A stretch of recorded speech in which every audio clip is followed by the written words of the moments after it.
আজকে আমাদের আড্ডা জোনে যেই বিষয়টা নিয়ে কথা বলবো, মানে আড্ডা কথাটা বলতে গিয়েও যেন মনে হচ্ছে বলাটা ঠিক হবে না, আবার এটাও ঠিক, এক্সক্লুসিভ আড্ডা, এক্সক্লুসিভ টাইম।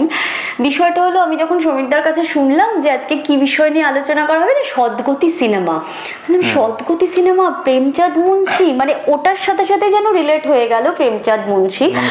হ্যাঁ, মুন্সি প্রেমচাঁদ, মানে ওনাকে নিয়ে কথা বলার মতো সাহস বা মানে কি বলবো, কিছু ভাষাই যেন আমার আটকে আসছে। বিষয়টা হলো, ওনার সম্বন্ধে একটা উপন্যাস পড়ি আমি, শারদীয়া দেশে, তাতে ওনার জীবন কাহিনী পড়ি, তো সেখানে ওনার কাজ তো দেখেছি সদ্গতি, ওটা যখন বাড়িতে টিভি চলছিল, এবার সেটা সদ্গতি না গোদান আমি ঠিক বুঝতে পারছি না, নানা পাটেকর, স্মিতা পাটিল ওনারা ছিলেন অভিনয়। তো বাবাকে বলছিলাম কার ছবি, বললেন যে মুন্সি প্রেমচাঁদের।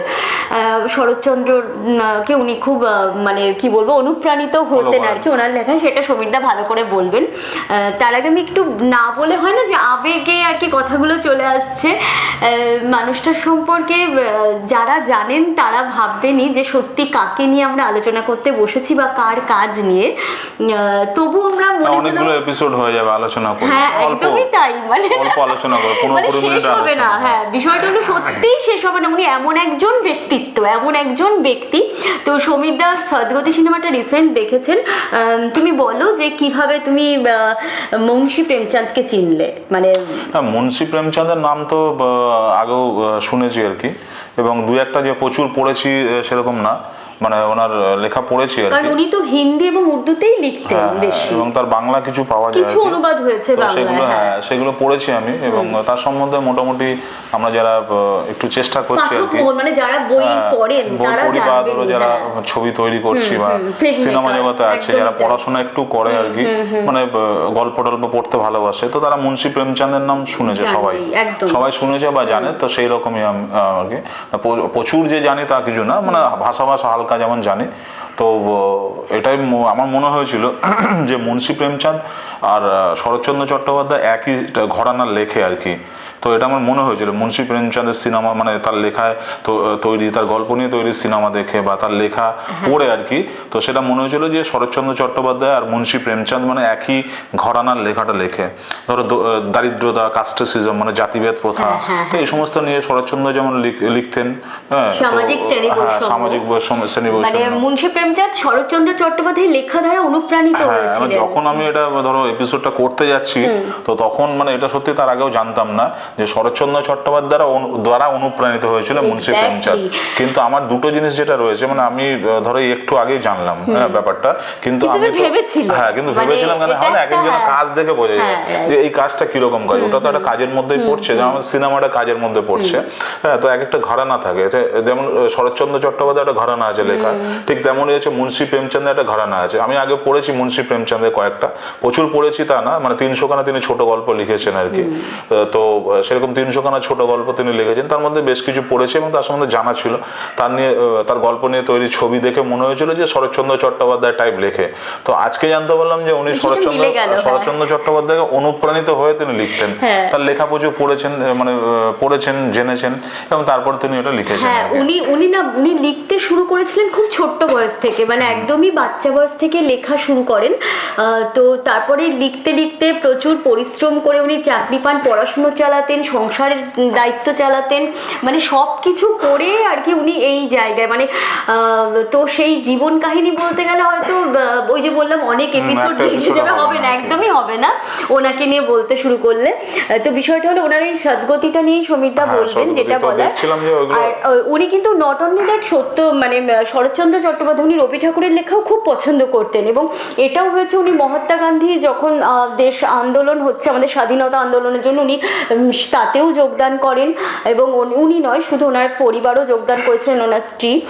আরও একটা বিষয় না বললেই নয়, উনি নবাব রায় নামে প্রথমে লিখতেন ছদ্মনামে। এবার ওনার যে উপন্যাস, দেশাত্মবোধের উপন্যাস, তো সেটা ইংরেজদের হাতে ধরা পড়ে যায়, এবং ইংরেজদেরই চাকরি করতেন তখন উনি। তো উনি বললেন যে না, আমি লেখা পরাধীন ভারতবর্ষ, হ্যাঁ, উনি প্রথমে স্কুল শিক্ষকেরই চাকরি করতেন, তারপরে আরও বিভিন্ন পদে নিযুক্ত হয়েছিলেন। এবার উনি তখন বললেন যে তাহলে ওনাকে বলা হয় যে ওই উপন্যাস পুড়িয়ে দেওয়া হবে, আর যেন কখনো না লেখেন তাহলে হাত ফাতও কেটে দেবে, জেলে নিয়ে যাওয়া হবে, যেটা করতেন ইংরেজ সরকার তখন।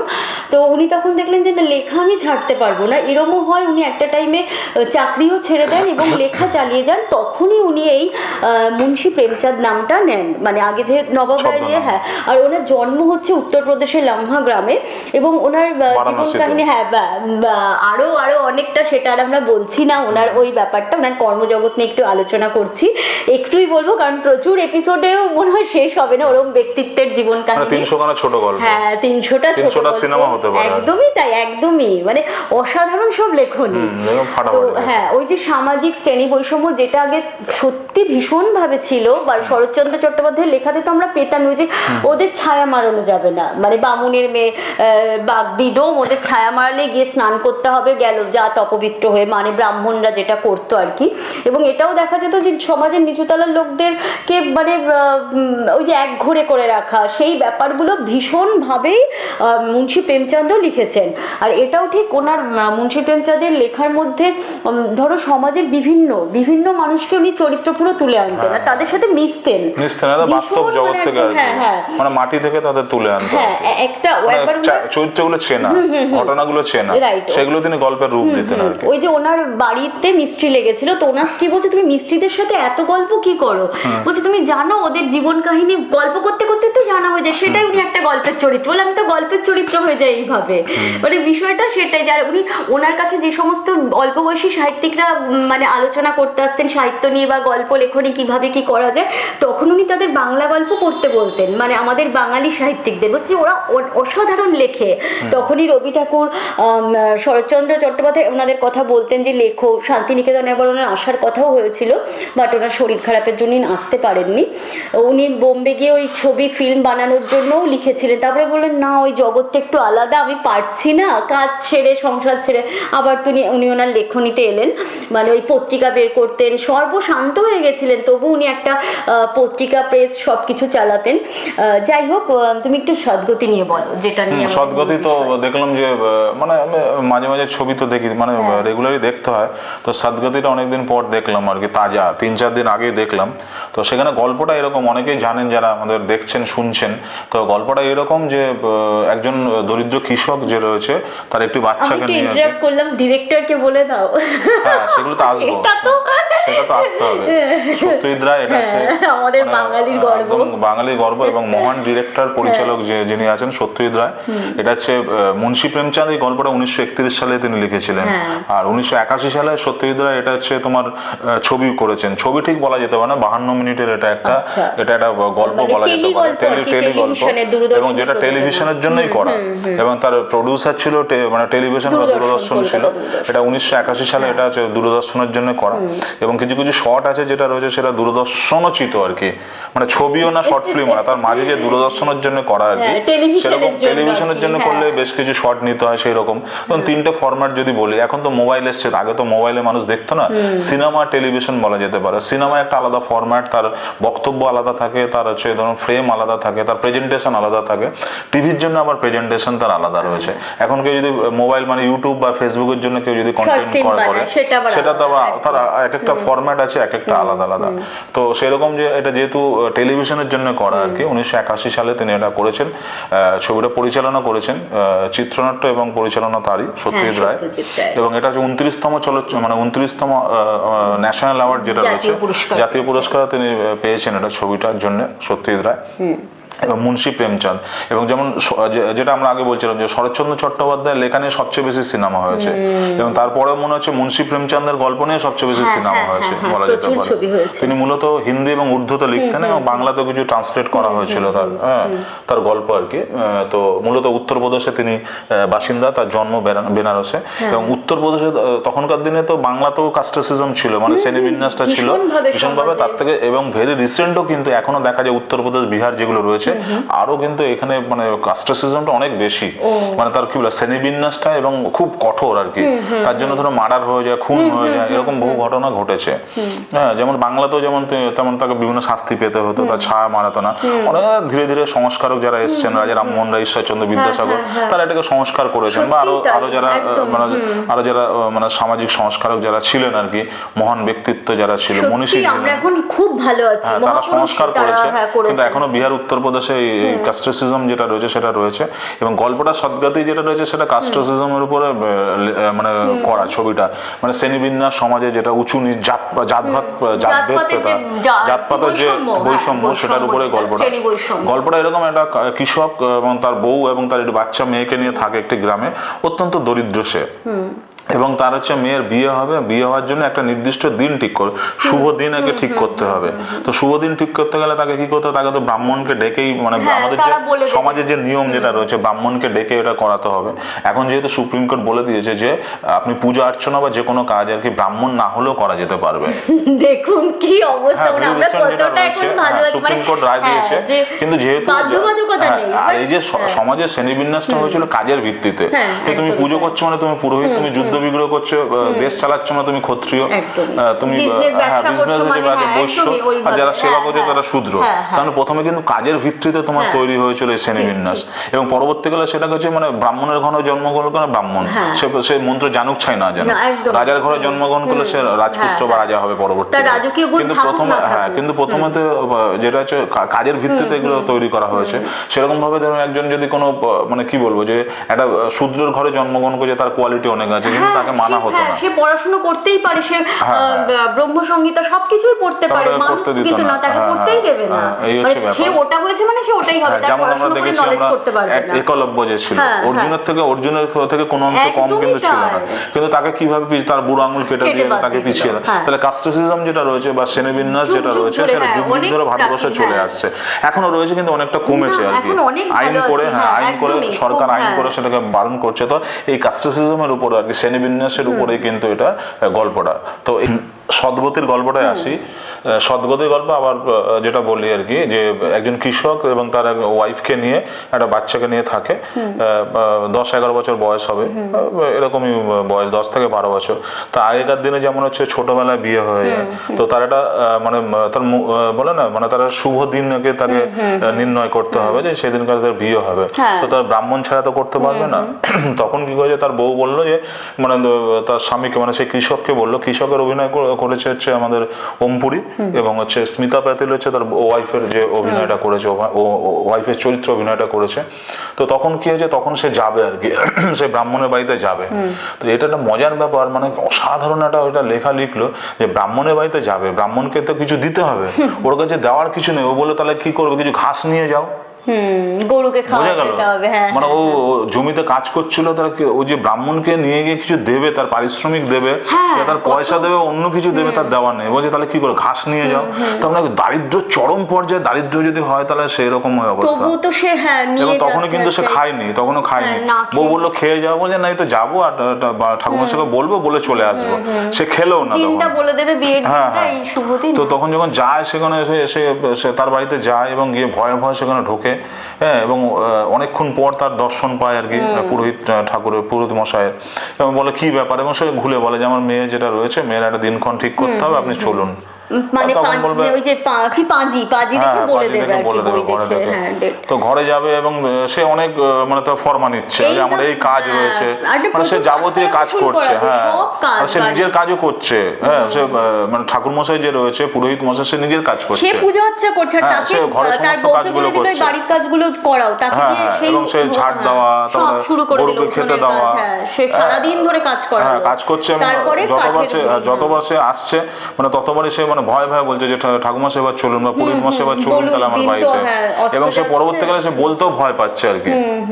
সে বলতেও ভয় পাচ্ছে যে আপনি আমাকে চলুন, হ্যাঁ রো আপনি, এবং তার সে যদি না সে যখন করে খেতে দেয়, বসেছে, হ্যাঁ যখন খেতে বসেছে সে তখন গিয়ে যখন ঢুকেছে এবং তার বউ একটা কি একটা ছুঁড়ে মারে তার দিকে আর কি। ওই সে রুটিটাই ভয় তো ভয় না নাকি? রুটি না কিছু একটা তো লোহার কিছু একটা জিনিস তার দিকে আচ্ছা, ছুঁড়ে হ্যাঁ, মারে। সে বললো ভুল হয়ে গেছে বলে বেরিয়ে যায়। তখন কি হয়েছে, তখন একটা শক্ত কাঠ থাকে কাটতে দেয় আর কি, গাছের গাছের গুঁড়ি বিরাট। মানে সে যখন কুড়োল মারছে কুড়োলটা ছিটকে চলে যাচ্ছে, মানে এত শক্ত তার গায়ে সে তো গাছ। জোর নেই, সে না খেয়ে একেতে এসেছে, হ্যাঁ, সারাদিন ধরে সারাদিন ফাই ধরে তাকে ফরমাস কাজ খাটলো, করছে। ওই ব্রাহ্মণ তার বাড়িতে সবকিছু খাটালো, কাজ হ্যাঁ, করালো আর কি। ফাই ফরমাস খাটিয়ে একটা বড় গাছের গুঁড়ি দিল, কাটো। সে কি করে এবং কাটবে, সেই মানে ক্ষুধার্ত মানুষ। দেখা যাচ্ছে যে সত্যি মানে হ্যাঁ। কুড়োলগুলো উড়ে চলে যাচ্ছে, মানে সেই ছিটকে চলে যাচ্ছে কুড়োলগুলো, এরকম অবস্থা, মানে এরকমই শক্ত। এবং একের পর এক সে চেষ্টা করছে, কিছুতেই পারছে না। তারপর আরেকজন আসে কৃষক, এরকম দরিদ্র, বলছে তুমি কি করছো এগুলো, হ্যাঁ তো ঠাকুরমশাইকে বলো অনেক কাজ করেছে, এবার চলো গিয়ে। সে সে বলতে পারে না, সাহস পায় না আর কি। তো এই সমস্ত কাজ করতে করতে করতে করতে দেখা যায় যে একসময় তার মৃত্যু হ্যাঁ, ঘটে আর কি। দুঃখীরাম মারাই গেল, মানে কুড়োল কাটতে হ্যাঁ কাটতে কাটতে কাটতে শেষ হয়ে গেল। সে সেখানে মারা গেছে আর কি। এবং ইন দ্য মিন টাইম দেখা যাচ্ছে যে ঠাকুরমশাই তার নিজের কাজ করছে, সে খেতে বসেছে, খাচ্ছে, গান্ডে এ কিন্তু পিণ্ডে খায়নি, গিলছে, এ কিন্তু হ্যাঁ, খায়নি। হ্যাঁ, কোনো এবং তারপরে ব্যাপারই ওখানে নেই, ওইদিকে হ্যাঁ। দেখা যাচ্ছে ওর বাচ্চা মেয়েটা শালপাতা নিয়ে আসে, শালপাতা ওরা ওই কাঠি দিয়ে তারা একটা থালা বানায়, তৈরি এবং করে। থালা বানানোর পরে তারা ভাত বেড়ে বসে রয়েছে, তার বউ বাচ্চা, এবং মাঝে মাঝে উকি মারে যে দেখ তোর বাবা আসছে কিনা। এ কিন্তু এদিকে কাজ করছে আর যে ঠাকুরমশাই খাচ্ছে, আর এরা খাওয়ার বেড়ে বসে রয়েছে আর কি। হ্যাঁ, এদিকে উনি মারা চলেই গেলেন হ্যাঁ। পৃথিবী ছেড়ে, মানে এতটাই অত্যাচারিত হয়ে, মানে ওই এবং ব্রাহ্মণের দ্বারা হ্যাঁ, অত্যাচারিত হয়ে তিনি চলেই গেলেন, ক্ষুধার্ত দুঃখীরাম। তো এবারে কি হয়েছে, এবং তাকে কেউ আর ছুটছে না, যে ওখান থেকে তুলে যে মানে মরে যাওয়ার পরেও সে অচ্ছুত, অচ্ছুত। তাকে আর কেউ ছুটছে না, মানে ওখানে ব্রাহ্মণ পাড়া কেউ তাকে ছুটছে না। এবং একজন দরিদ্র মানুষে দেখে এবং সে চামার পাড়া গিয়ে ওদের পাড়ায় খবর দেয় আর কি। এবং খবর দেওয়ার পরে তো ওরা কি হয়েছে, তখন চামাররা বলে ঠিক আছে আমরাও ধরবো না, ওরা ব্রাহ্মণরাই করবে ওটা, মানে ওরা প্রতিবাদ ব্রাহ্মণের করে কাজ আর কি। করতে গিয়ে যখন হ্যাঁ, হ্যাঁ। হয়েছে ব্যাপারটা ওটা। এবং পরবর্তীকালে মানে ওর বউ তো খবর পায়, বউ আসে আর কি। বৃষ্টিও নেমেছিল বৃষ্টি মনে হয়, নেমেছিল, হ্যাঁ, বউ বৃষ্টি আসে যে নেমেছিল। এসে মানে ঠাকুরমশাইকে বলে তার একটা এ করার জন্য, মানে সদ্গতি কিছু হ্যাঁ, একটা কিছু করুন, করার ওর জন্য গতি, আর হ্যাঁ। কি। তো তখন তো এরাও ভয় পেয়ে যায় ঠাকুরমশাই, তখন কি করে, তখন এটা ওই যখন লোকজন ফাঁকা হয় তখন তারা ওই পায়ে দড়ি বেঁধে তাকে ভাগাড়ে গিয়ে ফেলে আসে, মানে পশুদের সাথে পশুদের মনে যে হয় ফেলে ভাগাড় আসে। যেটা রয়েছে সেটা ফেলে আসে, মানে স্টোরি লাইনটা হচ্ছে এরকম, মানে খুব প্যাথেটিক আর কি। সত্যিই প্যাথেটিক, মানে সমাজ ওরকমই ছিল সেদিক থেকে বলতে গেলে। ইংরেজরা আসাতে আমাদের সত্যি ভারতবর্ষ কিন্তু অনুন্নতই ছিল। না, না, এটা ভুল কথা। এটা না, ইংরেজরা এসে দেখি তো ব্রাহ্মণ এসব ভুল বিদ্যাসাগর কথা। ওনারা ইংরেজরা শোনো আইনগুলো যেটা করলো, রয়েছে, ওরা তো পাশ করেছে দেখি তো এটা ইংরেজরা হয়েছে। ধরো ইংরেজরা মানে কি বলবো, ইংরেজরা আমাদের তো সভ্য করেছে বলো না, অনেকটা। ভুল কথা, এটা পড়াশুনো তোমাকে শিখে। ভুল কথা। আমরা যা পড়াশোনা জানতাম ওরা বাপের জন্মে জীবনে পারবে না। আমাদের পড়াশোনা ওরা শিখেছে, বুঝতে পারছো তো। আমাদের এখানে যখন বিশ্ববিদ্যালয় তৈরি হয়েছে তখন ওরা ন্যাংটো হয়ে ঘুরে বেড়াতো, জামা প্যান্ট পরতে শেখেনি। কারা? ইংরেজরা শিখিয়েছে, সব বলো না আমাদের। না, আমার তো সেটাই মনে না, হয় যে না, ওরা আমাদের এখানে যখন বিশ্ববিদ্যালয় তৈরি হয়েছে, আমরা যখন তুমি কি পড়াশোনা নালন্দা করছি, বিশ্ববিদ্যালয়ের হ্যাঁ কথা তখন ওরা বলছো? ন্যাংটো হয়ে ঘুরে বেড়াতো, জামা প্যান্ট পরতে শেখেনি। তাহলে ওরা আমাদের শিখিয়েছে, এসব বলো না, বুঝে গেল ব্যাপারটা। আমার তো আবার সেটাই মনে না হয় না, যে এগুলো কি যে শূন্যের আবিষ্কার কে কত যুগ আগে আবিষ্কার হয়েছে। হ্যাঁ, আমাদের সেটা- শল্য চিকিৎসা কত যুগ যুগ ধরে বিমান তৈরি কত যুগ যুগ ধরে আগে আবিষ্কার সব হয়ে ঠিক গেছে। আছে, কিন্তু এটাও আরে তো আমাদের ঠিক। ঝেপে নিয়েছে ওরা, আবিষ্কার করেছে। আমি কি বললাম, আমাদের এখানে যখন বিশ্ববিদ্যালয়ে আমরা পড়াশোনা করছি তখন ওরা জামা প্যান্ট পরতে শেখেনি, ন্যাংটো হয়ে ঘুরে বেড়াতো। তো ওরা এসে আমাদের সভ্য করেছে, ওরা আমাদের ধ্বংস করেছে, বুঝে গেল। এবং এইটা যেটা তুমি বলছো না, এটা কি হয়েছে, ধরো আমরা যে উন্নত ছিলাম, হ্যাঁ, এবং আমরা অনেক শিক্ষিত ছিলাম এবং অনেক কালচারালি ধরো এবং ধরো আমরা এডুকেশনের দিক থেকে অনেক উন্নত ছিলাম, এবং এইটাই ওরা চাল করে শিখিয়েছে। তুমি ছাগল, তুমি ছাগল, তুমি ছাগল, তুমি ছাগল, তুমি ছাগল।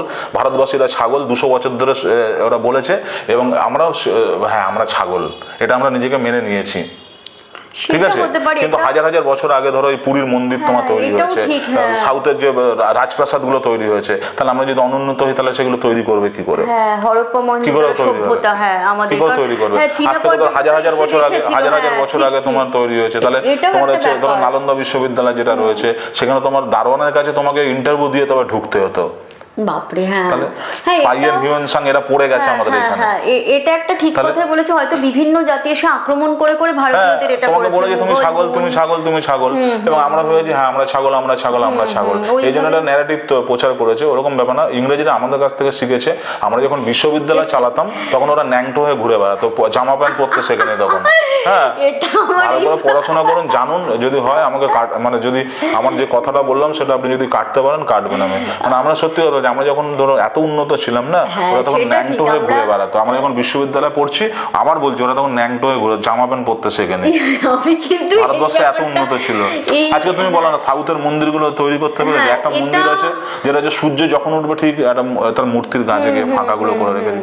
একটা এই যে এক একটা মন্দির যেগুলো রয়েছে তার পিলার গুলো জিওমেট্রিক্যালি এরকম ভাবে তোমার সাজানো রয়েছে। তো মেয়েরা পড়াশোনা শিখবে না, মেয়েরা পড়লে বিধবা হয়ে যাবে, সেগুলো ওই সমস্ত একটা সময় তোমার ছিল, ওই সময় ছিল। তাহলে বিশ্ববালা ঘোষ, অপরা গার্গীরা কোথায় ছিল? এটাও আমি ভাবি, তাহলে মহিলাদের পড়তে দিত না, তাহলে এরা কি করে পড়াশোনা করেছে? তাহলে তো বিদুষী মহিলা ছিল, বিদুষী নারী, তো সেখানে এরা কি করে পড়াশোনা করতো? তাহলে আমাদের কেন একটা সময় যেটা রয়েছে ধরো এই যে বলে না একটা নবজাগরণ থাকে, হ্যাঁ একটা তোমার কি যে দেখো প্রতিটা জাতিরই একটা কালো অধ্যায় যায়। আমরা যদি পড়ে থাকি ইতিহাস, প্রতিটা জাতিরই একটা কালো অধ্যায় যায়, বুঝে গেল? প্রতিটা সে ইংরেজ বলো, প্রতিটা মানুষের প্রতিটা জাতির একটা কালো অধ্যায় যায়। ইংরেজরা যখন এসেছিল সেই সময় এটা হয়তো আমাদের একটা কালো অধ্যায়ের মধ্যে দিয়ে আমরা যাচ্ছিল ভারতবর্ষ, কিন্তু ভারতবর্ষ সারা জীবন পৃথিবীকে সমস্ত মানুষকে তারা শিখিয়ে গেছে, পথ দেখিয়ে গেছে। এবং আমরা সবকিছু আবিষ্কার করে ফেলেছি, নতুন নতুন ভাবে যারা হচ্ছে ওরা নতুন করে আবার নিয়ে আসছে মার্কেটে। আমাদের কিন্তু কর্ড লাইনে চলে যাচ্ছে আলোচনা। না না, তুমি যেটা বললে না ইংরেজরা শিখিয়েছে, ইংরেজরা কি শিখিয়েছে? ইংরেজরা আমরা শিখিয়েছি। যে আমরা হয়তো সত্যি মানে এরকম সমাজের, আর এই যে জাতি বৈষম্য এটা কিন্তু বল্লাল সেন করেছিলেন না? বল্লাল সেন করেছিলেন, যাই হোক ওটা নিয়ে কিন্তু অটোমেটিক্যালি চলে এসেছে। এবং আরেকটা ব্যাপার বলি, এই যে যেটা রয়েছে যখন হচ্ছে, এবং সত্যজিৎ রায় কিন্তু এটা হচ্ছে সিনেমাটা শিখিয়েছে মানে সারা পৃথিবীর মানুষকে না, মানে ওনাকে দেখে বিরাট বিরাট মানে পরিচালক যারা রয়েছে তারা অনুপ্রাণিত হয়ে ভাবতে শুরু করেছে এই লেভেলে ভাবা যায়। ভারতবর্ষের একজন পরিচালক এই লেভেলে মানে ভাবছে, বুঝে গেল? তবে সদ্গতি যেটা রয়েছে সেটা মানে এ করবেন না। ধরুন আমি যখন এখন সিনেমা দেখতে বসি তখন কি সেই সিনেমা থেকে কি শিখলাম সেগুলো হচ্ছে দেখি, এবং এগুলো তো শেখার অনেক কিছু আছে। তো এখানে যেটা বলছিলাম যে এখানে কি হয়েছে যে এই গ্রামটাকে কিন্তু আরো ওয়াইডলি ধরা যেত। আমার যেটা মনে হয়েছে, মানে নেগেটিভ পয়েন্টগুলো আমার মনে হয়েছে, মানে ধৃষ্টতা নেবেন না, যে আমার যেটা মনে হয়েছে টেলিভিশনের জন্য মেকিং করেছেন উনি। ধরো এটা ছবিতে যদি হতো তাহলে মানে হোয়াইট শট যেটা রয়েছে, মানে হোয়াইট শট গুলো ধরলে দেখতে হয় দৃষ্টিনন্দন ভালো হয়, দৃষ্টিনন্দন এটা হয় শট গুলো। তো সেখানে কি হয়েছে, এখানে কিন্তু অত বড় বড় শট তিনি ধরেন, মানে হচ্ছে ল্যান্ডস্কেপ যেটা রয়েছে, মানে বিগ ফ্রেম তিনি সেখানে ধরেন। সিনেমা হলে মুক্তি পাবে না হয়তো, কারণ বললেন তো তার কারণ আছে। ধরো তুমি যখনই হবে না তাহলে নেচারটাকে প্রাধান্য দেওয়া হয়ে যাবে। ধরো একটা ক্যারেক্টার রয়েছে, সেই ক্যারেক্টারের সঙ্গে যদি আমি নেচারটাকে বড় করে ধরি তাহলে নেচারটাকে কিন্তু প্রাধান্য পাবে, ক্যারেক্টার গুলো প্রাধান্য পাবেন না। এবং ক্যারেক্টার গুলোকে প্রাধান্য যেতে গেলে ক্লোজে তোমাকে খেলতে হবে, বা লং এ খেলতে হবে। এক্সট্রিম লং এ তুমি যেতে পারবে না। এক্সট্রিম লং এ যদি যাই আমরা, তখন কি তখন প্রকৃতিটা আমাদের রিভিল হচ্ছে। তার এখানে প্রকৃতি কিন্তু মেন না, তার জীবনযাত্রাটা মেন, চরিত্রগুলো মেন, তাদের সুখ দুঃখগুলো যেটা, তাদের বেদনাগুলো মেন, তাকে বোঝানো যেতে। হ্যাঁ, যদি আমি লং শটে যাই তাহলে কিন্তু সেই প্রকৃতিটা আমাদের কাছে বড় হবে চরিত্রের তুলনায়। তাহলে চরিত্রটা বড় করতে গেলে সেই জন্য এটা মিড ক্লোজে বা লং এ খেলেছে, এক্সট্রিম লং এ যায়নি আর কি। মানে তুই টেকনিক্যাল দিকটা, হ্যাঁ এটা একটা ব্যাপার রয়েছে। এবং আরো একটা ব্যাপার যেটা রয়েছে, যেহেতু দূরদর্শনের জন্য করা, ধরো যদি আমি সিনেমার জন্য উনি করতেন তাহলে হচ্ছে ওই শটগুলো তিনি নিতেন, বড় বড় শটগুলো তিনি নিতেন আর কি, ওয়াইড অ্যাঙ্গেল শটগুলো তিনি নিতেন, ল্যান্ডস্কেপে সেগুলো নেননি। কিন্তু তোমার যেহেতু টেলিভিশনের জন্য করা, সেই জন্য ওই রকম শটগুলো তিনি মানে নির্বাচন করেছেন। তো এটা একটা ব্যাপার রয়েছে। এবং আরো একটা ব্যাপার যেটা রয়েছে, ধরো এই গ্রামের মধ্যে একটা রাবণকে দেখানো হয়েছে, তাহলে এটা অ্যালিগরিক্যাল ব্যাপার। এখানে একটা ভুল আমার অশুভ না, এটা আমার একটা ভুল মনে হয়েছে এটা জায়গাটা। কেন কি, ধরো রাবণ যেটা রয়েছে মানে এটাকে হয়তো ওই কাস্টসিজম যেটা রয়েছে, বা ধরো জাতি শ্রেণীবিন্যাস যেটা রয়েছে, বা জাতপাত প্রথাটাকে বা ব্রাহ্মণের যে কি বলবো নিষ্ঠুরতা প্রমাণ করার জন্য, সেটা ক্রূরতা নিষ্ঠুরতা দেখানোর জন্য এটা আছে তোমার রাবণের একটা মূর্তি সেই গ্রামের মধ্যে রাখা হয়েছে। এবং ওই কৃষক যখন ঢুকছে, অর্থাৎ ওমপুরি যখন ঢুকছে, তখন কিন্তু সেটাকে রিভিল করে। হ্যাঁ, তো এবং এইটা একটা ব্যাপার হয়েছে। রাবণ দেখবে ইন জেনারেল যেটা রয়েছে আমাদের গ্রামে কিন্তু পূজিত হয় না। মানে ধরো নর্থ বেঙ্গল, ইস্ট ওয়েস্ট বা ধরো মধ্য ভারতে এটা পূজিত হন না। উনি পূজিত হন কি সাউথ ইন্ডিয়া পূজিত হন।